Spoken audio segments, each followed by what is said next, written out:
Augsti godātais Daugavpils Universitātes rektor, akadēmiķi Arvīds Barševska kungs, Latvijas Zinātņu akadēmijas senāta 2015. gada 10. marta lēmumu Latvijas Zinātņu akadēmijas īstenais loceklis Arvīds Barševskis par būtisku ieguldījumu entomoloģijas attīstībā Latvijā un Latvijas koleopteroloģijas skolas izveidošanu Daugavpilī tiek apbalvots ar Latvijas Zinātņu akadēmijas lielo medaļu. Parakstījuši prezidents Spārītas senāta priekšsēdētājs Stradīši. Apsveicam jūs un vēlāk lielu panākumu, jums darbu, starptautisku atzinību, un lai šai balvai piepulcējās daudzas tikpat svarīgas un varbūt daudz svarīgākas.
Privātiem apsveikumiem, kolēģi apsveikumiem, individuāliem, institucionāliem sveicieniem.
Nelielāka ņāda ir norimusi, visi mūsu sveicēji un kolēģi ieņem atkal savas vietas, un es ar lielu prieku dodu vārdu profesoram, Daugavpils Universitātes rektoram, akadēmiķim Arvīdam Barševskim, akadēmiskajai lekcijai Ģins Doljops Waterhouse 1841, Coleoptera, ceramībicīdē, dabas māksla un izdzīvošanas fenomens, brīnišķīgi vārdi, un kā man kādreiz teica mans pirmais profesors mūžā, vajag mācīties svešvārdus. Ar tiem var tik vienu, kā teikt, nosist gar zemi. Bet es domāju, ka mēs tiksim šodien gudrāki par jūsu zinātni noteikti.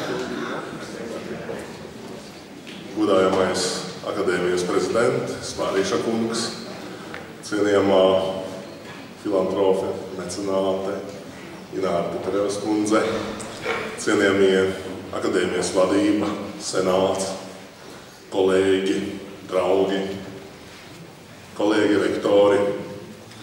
Es tiešām jūtos šodien ļoti pagodināts. Es ļoti pateicīgs akadēmikam Indriķim Mužniekam par tiem vārdiem, ko viņš teica. Un man tā šķiet, ka, laikam jāsaka ir tā, ka paldies liktenim, kurš ļāva man būt šeit, šajā vietā, šajā laikā, ar visiem tiem cilvēkiem, ar ko man ir bijusi iespēja būt, ar visiem tiem cilvēkiem, kas šodien šeit nav, un darīt tā, lai mans bērnības hobijs pārtaptu par profesiju un nonāktu arī šeit līdz augstākajām Latvijas Zinātņu akadēmijas apbalvojumam, lielajai medaļai.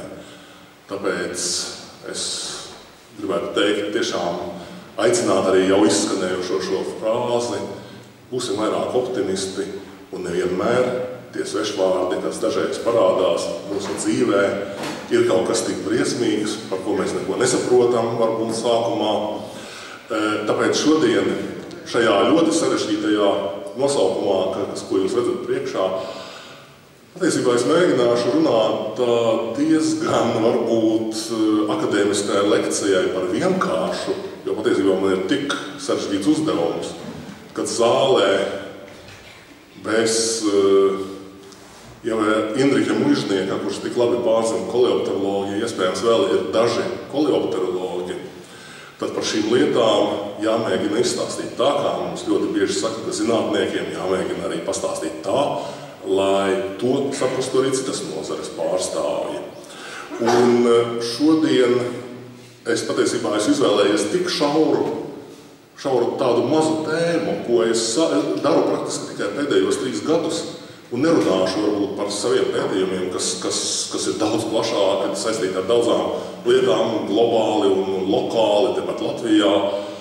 Šodien runāšu par vienu fenomenālu, manā skatījumā skaistu vaboļu grupu, kas varbūt var iepriecināt arī kādu no jums, kura tiešām izskatās skaisti, bet kura izrādījās varbūt būs tik nozīmīga tālākajā bioloģijas zinātnes attīstībā, jo sākot šos pētījumus, man drusku apnika tas, ko es darīju. Es strādāju ar mazām sīkām vabolītēm, visas pelēkas, un cik ilgi var mikroskopā uz viņām skatīties. Un kādreiz tas drusku apnika. Un tad domāju, kaut kas jāpaņem tikai hobijām, kaut kas jāpaņem košs, spožs, spīdīgs, kā laikam ikdienā dažreiz pietrūkst. Es paņēmu vienu tropisku ginti, kas dzīvo tālu no Latvijas, Filipīnu tropu lietus mežos. Un es paņēmu tikai tāpēc, ka viņa bija ļoti tāda koša. Nemaz nezinot, ar ko tas beigsies, drīzāk sakot, kā tāda pushobija nodarbošanās. Kad es sāku apkopot pasaulē pieejamo literatūru, kad es sāku apkopot datus par to, kuru muzeju kolekcijās šīs vaboles atrodas, izrādījās, ka no šīs grupas pasaulē zināmas tikai 25 sugas, un visas vai lielākā daļa ir pārstāvētas kolekcijās ar 1, 2 eksemplāriem, bet procenti 80 no viņiem pēc aprakstīšanas vispār nekad nav bijuši atrasti. Tas drusku ieintriģēja, un tādā veidā zināmu IT tehnoloģiju rezultātā izdevās atrast kontaktus ar kukaiņu kolektoriem, jeb cilvēkiem, kas iet šajos te mūža mežos, jo tā ir praktiski bieži beidzas ar pašnāvu. Var teikt, tāds ļoti riskants process, jo, kā jokojot bieži saka, ja tropos to aizmigi, tad uzskati, ka tevi kāds ir apēdis. Ja? Tad arī šeit, jo šīs vaboles strādās dzīvo kaut kādās tur vulkānu nogāzēs, milzīgos augstumos, un tur ir jātiek, un dabūt viņas gandrīz nav iespējams. Un tā sākās mans šis jaunais pētījuma posms, kas saistīts ar šo ģimti Doliops. Šeit jūs redzat dažas vabolītes, tās tiešām ir metāliski, koši spīdīgas, skaistas. Lielas gan nav, apmēram līdz 1,5 centimetram. Un visas saistās tikai ar vienu apdzīvo šo te Filipīnu arhipelāgu un ir ārkārtīgi grūti dabūnamas kolekcijā. Kāda izskatās, ja? Šeit var varbūt uz vienas sugas manis aprakstītā Doliops ieroukse, ko es nosaucu franču zinātnieka kolēģa vārdā. Garums ir kaut kur 9–15 mm, metāliskās košās krāsās šīs sugas ir, taču viņām ir fantastisks fenomens mimikrija, kas nebūtu mūsdienās tik labi nav izprasts. Mimikrija, tas nozīmē, viņi ar savu izskatu atdarina kaut kā citu izskatu. Un tālāk par to mēs runāsim, bet tas patiesībā var nonākt līdz diezgan būtiskiem atklājumiem, un paldies akadēmiķim Mužniekam, kurš pieminēja Darvinu, jo principā par to jau runāja savulaik arī Darvins. Un šīs vaboles ir ārkārtīgi retas kolekcijās, un visas tās ir komerces sugas. Aukcionos, kas notiek pasaulē, viņas tiek pirktas par milzīgām naudām, jo viņas ir retas, viņas ir skaistas, un kolekcijā viņu praktiski nav. Un šīs te vienās mazās vabolītes vērtība var svārstīties līdz kaut kur $450 aukcionos. Tas ir kā paveicas kuram. Un tā pasaulē pašlaik ir zināmas 54 sugas. Pieder pie vaboļu kārtas, koksviraušu dzimtas, jeb tautā ļoti bieži arī sauc par ūsainiem, ar tādu skaistu nosaukumu. Un, ja kādu interesē precīzāk šī faktoloģiskās ziņas, varat arī apmeklēt mūsu izveidoto datubāzi, kas pašlaik ir pasaulē lielākā www.cerambicide.org mājaslapā, ko jūs varat apskatīties. Pašlaik tā ir viena no pasaulē lielākajām datubāzēm par koksviraušu dzimtu. Un tur varēs redzēt arī visu sugu attēlus, praktiski es esmu ievietojis visām sugām, arī ilustratīvo materiālu. Tas tā izskatās titulu lapa šai datubāzei, kurā pašlaik arī iesaistās ļoti daudz pasaules zinātnieki, kas mēģina to datubāzi papildināt tā, lai tiešām tā būtu arī izmantojama visiem, kas ir saistīti ar koksviraušu pētīšanu. Un atgriežoties nedaudz ieskatoties vēsturē, kā viss ir sācies, izrādījās, ka vislielākā pasaulē zināmā kolekcija, protams, tie, kas saistīti ar lauku bioloģiju vai vēsturi, arī varbūt var pasmaidīt, lielākā pasaulē kolekcija, kurā apkopotas 13 sugas un 18 īpatņi šīs ģimts, atradās Dresdenes muzejā zooloģijas. Un visas šīs sugas praktiski ievāca šo sugu pirmie aprakstītāji. Tie bija izcilie vācu dabaspētnieki, naturālisti, Kārlis Marija Hellers un Villijs Karls Maks Šulce, kuri, jau jāsaka, pagājušā un aizpagājušā gadsimtā darbojās, brauca pasaules ekspedīcijās, īpaši uz Austrumāziju, un tur vāca šos materiālus. Dresdenes muzeja kolekcija salīdzinājumam ir viena no lielākajām, vismaz centrālā Eiropā, es pat teiktu viena no lielākajām arī Eiropā, kur vairāk nekā 2 miljoni vaboļu īpatņu glabājas, no 80 000 sugu. Protams, šie daži īpatņi, kas ir pie šīs ģimtes, ir varbūt tāds smieklīgs skaitlis, bet tā bija 2013. gadu pasaulē lielākā kolekcija. Tas, lai arī varētu saprast, cik retas šīs sugas ir kolekcijā. Un zemāk jūs varat arī paskatīties mūsu kolekciju pašlaik uz 2015. gada nogali, kurā ir 10 reizes mazāk vaboļu īpatņu, tas ir 200 000 apmēram no 13 000 sugām. Pašlaik mums ir 393 šīs ģimtes īpatņi, kas pārstāv 42 sugas. Tajā ir 49 tips, ir tā vabolīte, pēc kuras šī suga aprakstīta. Un viņa vienmēr tiek glabāta gandrīz mūžīgā glabāšanā, jo jebkurš cits, kas gribēs kaut ko līdzīgu aprakstīt, viņam sākumā jāatrod šis tips un jāpaskatās uz viņu. Un Tālākā darbības gaitā man izdevās arī izveidot ļoti labus sakarus ar kanādiešu uzņēmēju Timu Tayloru, kas ir būvnieks, uzņēmējs, kurš privāti vāc šīs vaboles savā kolekcijā, un viņam tagad ir pēc mūsu, tur ir maza kļūda, viņam ir ap 300,000 īpaņiem, kas ir praktiski otra lielākā šī kolekcija. Un Spānijā paralēli ar mani šai gintī ķērās klāt arī Barcelonas muzeja pētnieks, zinātnieks Eduards Vives, un viņa kolekcijā arī ap 120,000. Un tās ir praktiski gandrīz visas pasaulē zināmās šīs gintas sugas. 3 īpaņi glabājas Stokholmā, pāris īpaņi Minhenē muzejos. Un tāpēc pašlaik pie mums Daugavpils kolekcijā ir tiešām lielākais šīs gintas pārstāvniecība pasaulē. Un tas viss ir radies 3 gadu pētījumu laikā tikai.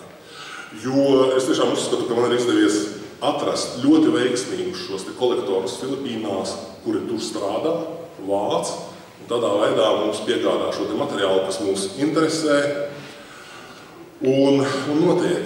Šeit ir Dresdenes zooloģijas muzeja fondu glabātuve, kurā es vairāk kārt esmu braucis un strādājis, fondu kolekcijas telpas, un kāds izskatās viens no tipiem, jo tips vienmēr tiek atzīmēts ar sarkanu eksemplāru etiķeti, uz kurai ir uzrakstīts ar autora roku, kas aprakstījis nosaukums, gads, laiks, kad tas izdarīts.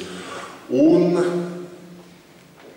mēs kopā ar Vācijas šī muzeja kuratoru Olafu Jēgeru arī nopublicējām šī muzeja tipu aprakstus visus, revīziju uztaisījām. Šeit daži piemēri, kā izskatās šīs vaboles.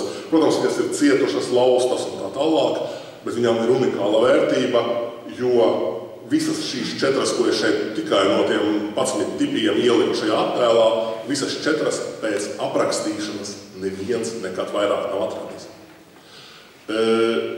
Ko tas nozīmē? Viņi kļūdījās? Nē. Vienkārši man ir bažas un aizdomas, ka tropiskie meži tiek likvidēti, izcirsti un tā tālāk tik ātri, ka iespējams daudzas no tām sugām, ko mēs paspējām, varbūt arī es paspēju aprakstīt kā zinātnē jaunas, šodien jau iespējams vairs viņu nav. Jo mežus izcērt, stāda palmu plantācijas, kas ekonomiski dod palmu eļļu, kokosus un visu pārējo. Un tālāk dažās bildēs varēs redzēt, ka Filipīnu šie meži, viņi ir atkāpušies un reāli palikuši tikai vulkānu nogāzēs, kur tikt pie viņiem gandrīz nav iespējams. Tāpēc šiem mūsu pētījumiem, es uzreiz saku, ir arī tāda starptautiskā dimensija, jo mēs noteikti gatavosim arī, bet šeit man jāapvienojas lielākā pulkā ar Eiropas kolēģiem un dažiem Kanādas kolēģiem, kas tagad izrādījis interesi par šo. Ir jāgatavo kaut kāda kopīgs redzējums Filipīnu valdībai, jo šī gints ir ārkārtīgi unikāla. Un unikāla ar to, ka viņam areāls, kur dzīvo, varbūt vienkārši viena vulkāna nogāze. Šī vulkāna nogāze ir tik īpašs kaut kāds mikroklimats tropiskajā mežā, ka šī suga var dzīvot vienā nogāzē. Pietiek ierīkot vienu izcirtumu šajā nogāzē, un šīs sugas vairs nav. Un tāpēc visas šīs sugas noteikti, agri vai vēlu, viņas noteikti būs lielajos starptautiskajos sarkanajos sarakstos. Un tāpēc tā, jo tās ir unikālas endēmiķi, unikāli endēmiķi, kas dzīvo ļoti, ļoti lokālās vietās. Katrai salai savi endēmiķi, savas sugas. Arī dīvainas lietas. Nu, un šeit, kā izskatās mūsu kolekcijā, šī ir mūsu koleontoloģiskā centrā ēka, Ilgas, mūsu šīs te arī kolekcijas. Un šeit arī darbojas mana pētnieku grupa un mūsu arī visi šie pētījumi notiek. Tāpēc, un es vēl gribētu uzsvērt, ka pašlaik šo ģinti pasaulē pētām mēs 2 cilvēki. Doktors Eduards Vives no Barcelonas un es. Tur var arī apskatīties abu pētnieku šos rezultātus viņu ResearchGate profilos. Un principā, izskatās, ka šeit ir jābriest kaut kādām lielam nopietnām starptautiskām projektām, lai kaut ko darītu šo sugu aizsardzībā, jo viņas ir reāli apdraudētas. Tā apmēram izskatās tās ainavas, kur šīs vaboles dzīvo. Tie ir Filipīnu mūža meži. Tas ir Luzonas ziemeļos, Luzonas salas ziemeļos, Kalnu provincē. Un tie ir lietus, šie mitrie tropiskie meži. Un viena no sugām visbagātākajām vietām pašos dienvidos Mindanao salā ir Apo kalns, jeb Apo vulkāns, kura nogāzēs pagaidām ir vislielākā sugu daudzveidība. Paldies Dievam, šeit ir paspējuši izveidot nacionālo parku, taču, kā jūs redzat,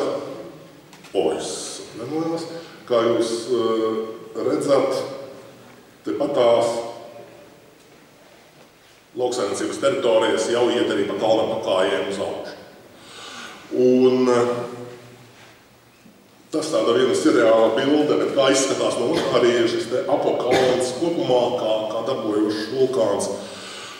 Un veidi, kā šie vietējie kolektori vāc, protams, daudz ko viņi neatklāja, jo tas ir arī viņu bizness mums piegādāt šīs te vaboles, bet tās ir milzīgas logu lamatas, kas tiek liktas tropiskajā mežā, un vaboles lidojot vienkārši ietriecas šajos stiklos, iekrīt vannītēs, kurās ir noteikti konservanti, kas viņas iekonservē, un tādā veidā viņas tiek izņemtas un tālāk nodotas pētniekiem. Jo šie dīleri, viņi strādā ne tikai palīdz mums, viņi palīdz praktiski visiem lielākajiem pasaules muzejiem, sākot no Londonas muzeja, Amerikas Nacionālā dabas muzeja, kuriem viņi piegādā šos te materiālus. Un tas ir labi, tas ir ērti, tas ir droši, protams, tas maksā. Un šajā gadījumā ir svarīgi, ka vēl ir iespēja projektos arī paredzēt tādas lietas, kā šī zinātniskā materiāla iegādi, piesaisti. Otrs veids, kā var vākt tropiskajos mežos, tās ir gaismas lamatas. Noteikti daudz pamanījuši vabole, tas ir vabole tauriņš naktī uz gaismu lido pie loga un tur riņķo. Jā, kukaiņiem ir šīs gaismas taksijas, viņa lido uz gaismu, un ja uzliek speciālu baltu ekrānu ar lampu, salido viņas milzīgā daudzumā, un šeit var redzēt, kā izskatās ekrāns naktī tropu mežā. Tur ir šo mošķu, visādu skaistu, eksotisku brīnumu vairāk nekā, kā es saku, dažreiz veselās sajēgas. Un vēl viena veids, kas ir tagad moderns, un to mēs arī paši šeit Latvijā, Maurits salā esam izmantojuši tā tālāk, tas saucamais šis Svinfoga aparāts, kas rada tādus dūmu ģenerators to nosaukt. Vienkārši zem koka vainaga noklāja baltus palagus un uz vainagu palaiž šos dūmus. Dūmos ir dažas vielas, kas uz minūtēm 5 apmēram iededzina šos kukaiņus. Kukaiņi nokrīt uz palaga, zinātnieks izlasa to, ko viņam vajag. Pēc 5 minūtēm viņi pamostas, attopas un aizved atkal savos vainagos. Ja? Tā kā tās metodes arī attīstās un metodes ir viltīgas visādas.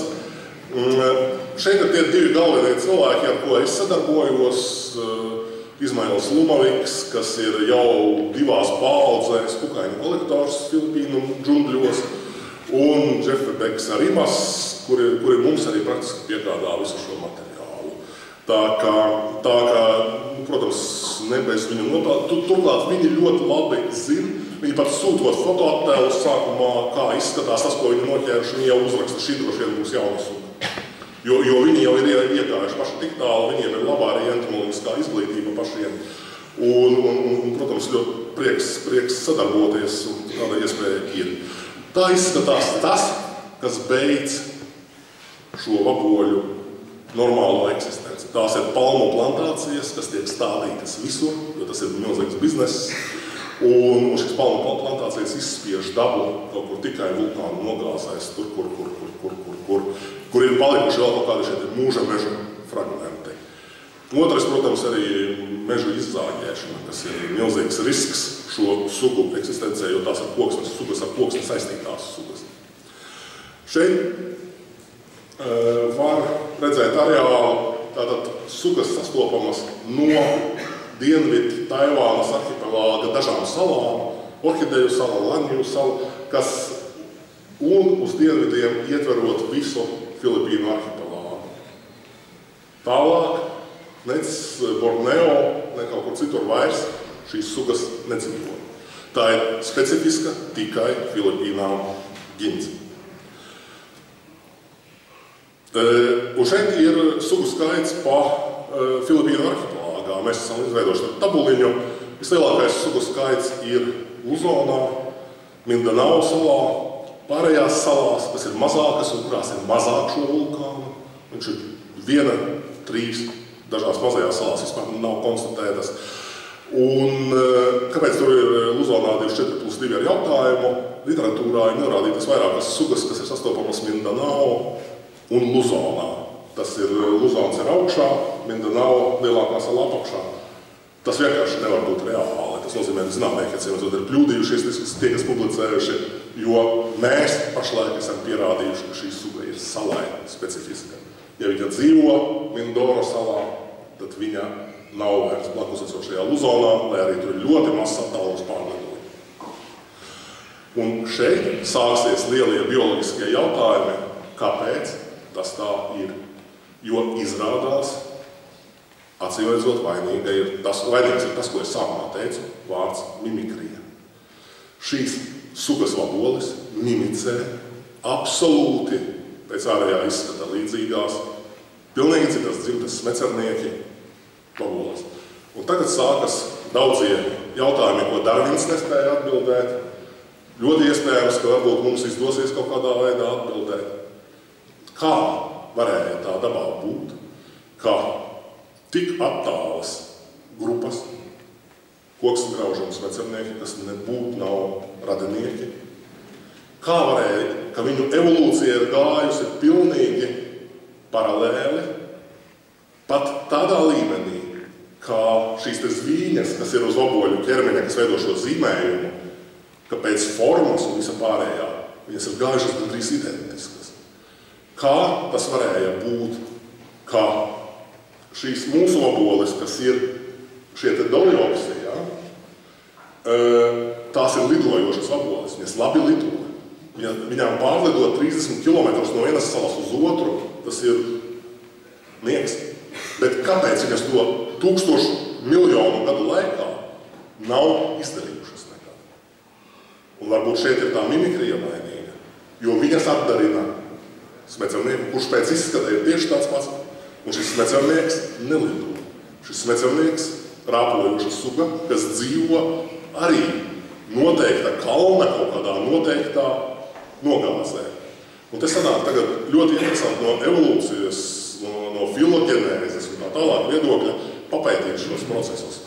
Un, un šeit vienkārši šī bija Doliops kurkulionoides, pirmā Doliops suga, ko Waterhouse aprakstīja 1841. gadā. Viņa glabājas Londonas muzejā, tagad tiks pirmā suga, kas bija zināma no šīs ģints. Un pašlaik, ja paskatās tādā līdzīgā, plankumainajā aspektā, šeit ir vesels jau sugu komplekss, kuras atšķirās savā starpā, labi atšķirās, un tādā pašā laikā viņas arī ir ļoti līdzīgas. Un sākumā zinātnieki bija uzdevuši jautājumu, vai šīs sugas viena otru nemimicē. Vai nav mimikrija vienai starp otru? Pēc mūsu uzskatiem un pētījumiem, ko mēs pašlaik izdarījuši, ka nē, jo katra no šīm sugām dzīvo savā salā, un viņam vienu otru nesastop praktiski. Un tā kā šeit ir daudz jautājumu. Un tā, šeit ilustratīvs piemērs, kā izskatās šis te ūsainas Doliops, ko mēs pētām. Un blakus smecernieks, Pahirhinkus, kurš nelido, rāpo. Šī vabole lido, un viņai nav problēmas aizlidot kaut kur tālāk no savas vulkāna nogāzes, bet viņa sastopama vienmēr kopā ar šo vaboli. Šī vabole populācijā uz augiem ir reizes varbūt 100, ja ne vairāk, biežāk sastopama. Un mūsu pētījumu objekts ir tik rets un sporādisks, fantastisks, ka tas ir vienkārši laimes gadījums gan tiem kolektoriem, gan mums, kad viņi viņu atrod. Atkal, kā to visu izskaidrot.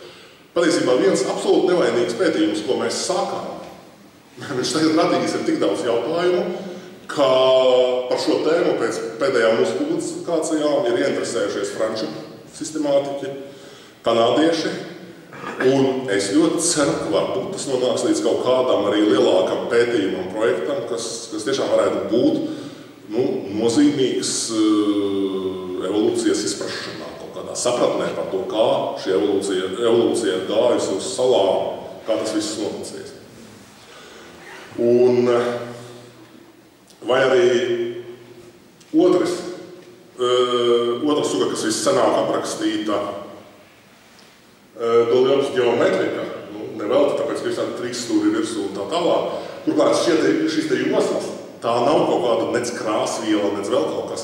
Šīs joslas veidotas no ļoti sīkām, dzeltenām, gaišām zvīņām. Un tās ir klātas ar blīvu tādu zvīņu slāni. Un mēs sākām ar mūsu fizikiem arī vienu pētījumu, ko arī akadēmikas mužnieka kungs pieminēja, saistībā ar nanostruktūrām. Pirmkārt, šīm zvīņām virspusē veido nano mikroskulptūru, tas ir nanoskulptūra, jāsaka jau, jā. Otrkārt, šeit iekšā virspusē hitīnā ir fantastiskākās nano arhitektūras visādas. Visādi kristāli un tā tālāk. Un ja kāds domā, ka šīs vaboles, tā ir kaut kāda krāsa, tur metāliska, vēl kaut kas, vai tur ir zili, dzelteni, jā, zaļi. Tā nav krāsa.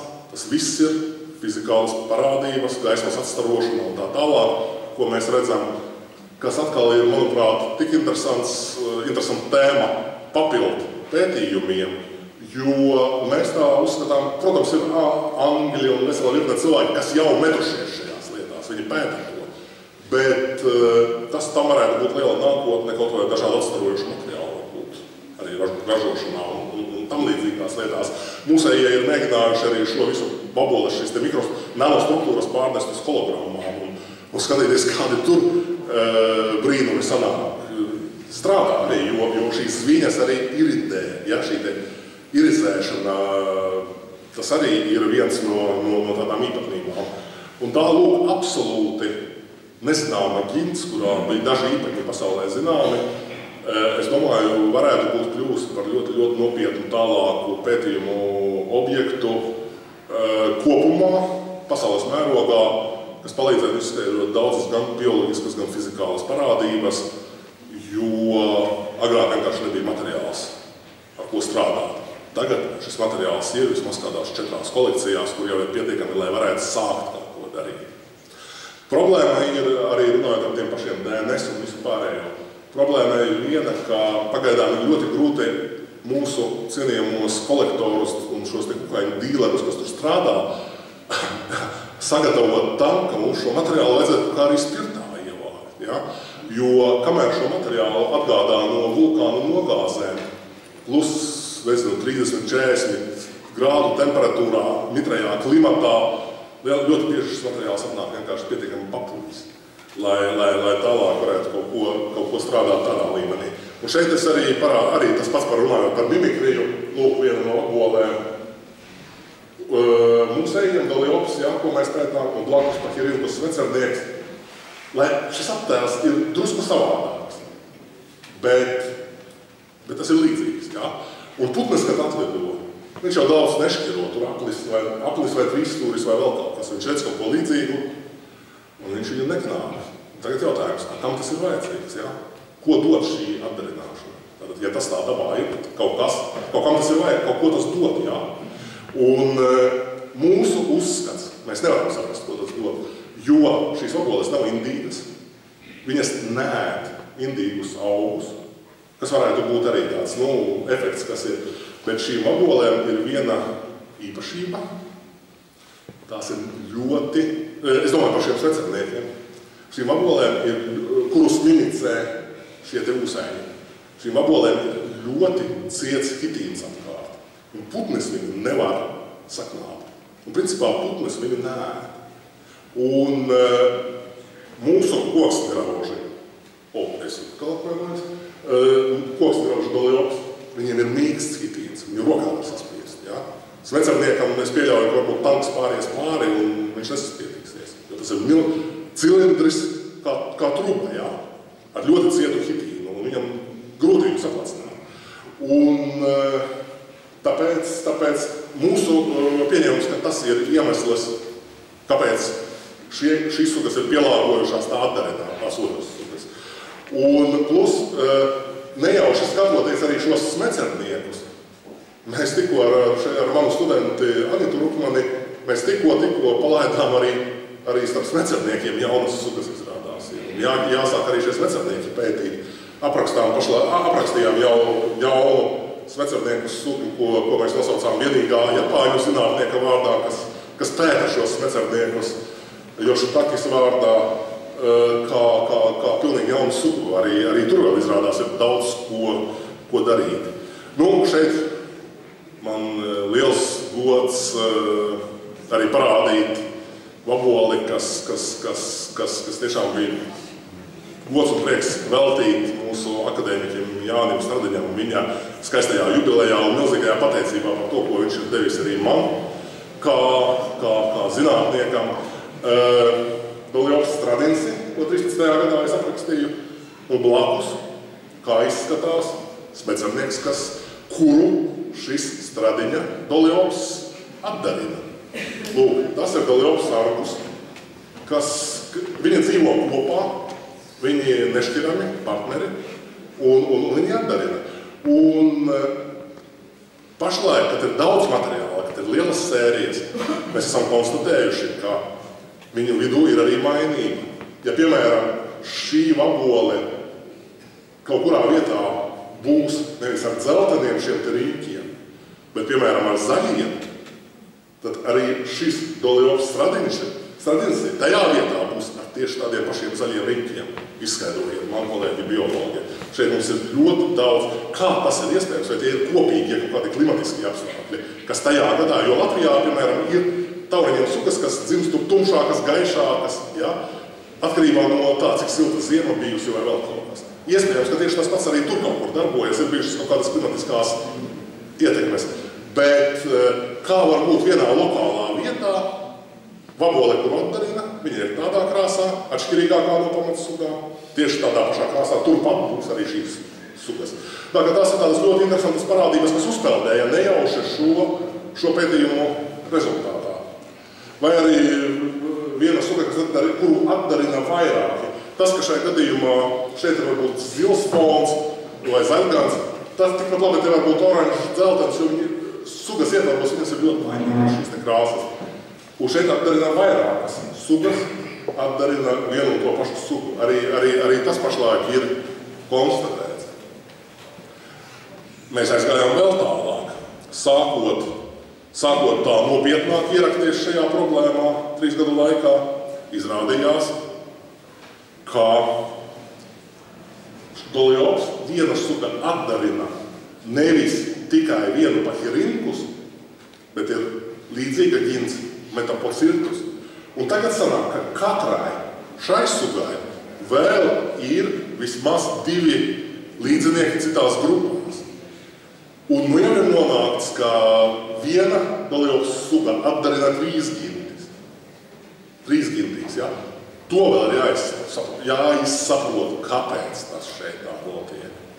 Un tā mēs sākot ar pilnīgu hobija pētījumu ierakāmies tik daudz jautājumus, uz kuriem pašlaik jāatbild, ka es domāju, ka jāvar uztaisīt nevienu promocijas darbu. Pašlaik mani studenti pie tā ir ķērušies klāt.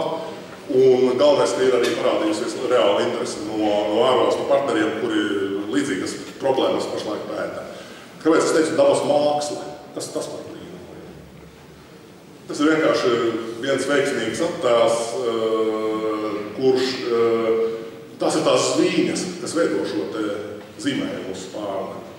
Un es jau esmu rādījis arī saviem mākslas studentiem teikdams, ka mākslinieki ieskatāties šajos te gan mikro uzņēmumos, gan nano uzņēmumos un tā tālāk. Jums tāda iedvesma fantāzijas avoti būs, veidojiet savus dizaina elementus, visu skatoties uz mūsu biologu šiem te attēliem. Un nevajadzēs neko daudz izdomāt, jo tās ir fantastiskas lietas. Tādas izskatās šīs zvīņas, teiksim, nopietnākos palielinājumos. Ja iepriekšējā šī ir smecernieka, un smecerniekiem zvīņas gan ir pārsvarā apaļas, tad šiem te doliopsiem un dažām smecernieku sugām ir arī tādas ovālas, bet, kā redziet, virsū arī nanostruktūras ir ne tikai iekšā, bet arī virsū. Un tas atkal ir objekts, kā es saku, dažādiem pētījumiem. Un šeit viens no 2009. Gada pētījumiem par vienu Filipīnu smecernieku sugu Gemlatus pahirinkus, kur var, tas nav mūsu raksts, šeit ir atsauce arī uz autoriem, kur var redzēt arī šīs nanoarhitektūras, kas tur iekšā hitīnos un tā tālāk. Tā kā ir ķērušies arī nopietnie šie te zinātniskie centri jau pie šīs problēmas pētīšanas. Un te tāds kā neliels, es pat teiktu, rezumējums pēdējos 3 gados, praktiski tas ir 3 gadu rezultāts, bet mums 2 zinātniekiem, vienam Latvijā, otram Spānijā, ir izdevies aprakstīt 29 zinātnē jaunas sugas šajā ģimtī, kas agrāk nebija zināmas. No Filipīnām, no kurām 13 pieder autortiesības Eduardam Vivesam, 16 ir manējās, un 3 gadu laikā pasaulē zināmo sugu skaits šajā ģimtī pašlaik ir pieaudzis no 25 līdz 54. Un, ja mēs skatāmies atkal geogrāfiski, no 54 pasaulē zināmajām sugām 53 sastopamas Filipīnās, un viena suga ieiet Taivānas arhipelāgā. Bet, ja mēs paskatāmies uz tiem smecerniekiem, pahirinkus, tad viņi dzīvo no Japānas dienvidu salām līdz Jaunkaledonijai. Un tas nozīmē, ka visdrīzāk arī šīs doliopsu vaboles būs drusku plašāk. Vienkārši viņas neviens nevar atrast, jo viņas ir tik slēpts dzīvesveids, ka viņas nevar atrast. Tāpēc darba darāmākā, es saku, no vienas mazas hobija tēmas sanācis ir vesels bloks tāds pētījumu, kuru mēs tagad strādājam vairāki mūsu studenti, jaunieši. Nu jā, un tas viss par šo te arī evolucionārajām lietām, ka, ja izdosies to visu noskaidrot, es uzskatu, tiešām tas būs arī nopietnas pienesums bioloģijas zinātnē kopumā, īpaši evolūcijas procesu izpētē, kurus jau tā sāka intensīvi aprakstīt Darvins ceļotams apkārt pasaulē pa visām šīm dienvidu zemēm. Un kas gan ir nekavējoties jādara, ir jādomā par šo sugu aizsardzību. Tropiskie biotopi zūd pa dienām. Un ir baigais risks, ka daudzas sugas izzudīs. Protams, šeit es gribētu parādīt arī savu pētījumu komandu. Man ir liels prieks, ka gandrīz visi izņemot viens ir mani doktoranti, kas ir tagad kļuvuši par doktoriem. Mēs esam 8 doktori, kas strādā tikai koleopteroloģijā, šajā koleopteroloģijas centrā Daugavpils universitātē. Un es ļoti ceru, ka tiešām mums arī pienesums būs nozīmīgāks arī turpmākajos pētījumos. Un, protams, es gribētu pateikties ļoti daudziem, gan sākot ar to, ka gribētu pateikties saviem vecākiem, ģimenei, saviem skolotājiem, kas man radīja kaut kādu interesi par dabu, profesoriem, kas mani mācīja, studentiem, kolēģiem, draugiem, līdzcilvēkiem, un, kā es jau teicu, arī liktenim, kas man ļāva šo te savu jaunības hobiju pārvērst profesijā un visu laiku arī augt. Es gribētu pateikties noteikti arī Daugavpils universitātei, kura savu laiku deva stabilas zināšanas, kas ļāva startēt doktorantūrā, toreiz vadošajā PSRS izglītības iestādē, Maskavas valsts universitātei, un kas arī ļāva veidot šo koleopteroloģisko skolu šeit Daugavpilī. Protams, es gribētu pateikties arī Zinātņu akadēmijai, ne bez akadēmijas, ne bez mūsu nodaļas atbalsta. Es varēju izdarīt to, ko es esmu izdarījis. Un zināmā mērā akadēmiķis Mužnieks jau pieminēja šo zaļo bioloģiju, ko mēs tā žargonē dažreiz smejamies, tie, kas iet mežos, tie zaļie, ka es tiešām uzskatu, ka šoreiz akadēmijas senāta un akadēmijas šis novērtējums, principā tas ir novērtējums mums visiem zaļajiem, kas iet mežos, pēta dabu tur, un ka es viens arī šeit Daugavpilī nevarētu izdarīt, ja nebūtu kolēģi Latvijas universitātē, ja nebūtu kolēģi Silavā un daudzās citās institūcijās, ar kuriem mums ir tik cieša sadarbība šajā jomā. Un, manuprāt, tiešām mūsdienās tas nav mazs. Un, protams, noslēgumā es gribētu pateikties arī Teterevu ģimenei un šeit klātesošajai Inārai Teterevai par viens ir par šo balvu, bet otrs, ko es tiešām varbūt gribētu vairāk uzsvērt un pateikt par šo mecenātismu, par šo filantropiju, jo Teterevu ģimenes vārdu mēs dzirdam patiesi pie tiem labajiem projektiem, kurus ir jāatbalsta, kurus vajadzēja atbalstīt. Tā kā paldies jums un lai jums un mums visiem veicas tālāk nest šo zinātnes kultūras vārdu un Latvijas vārdu pasaulē.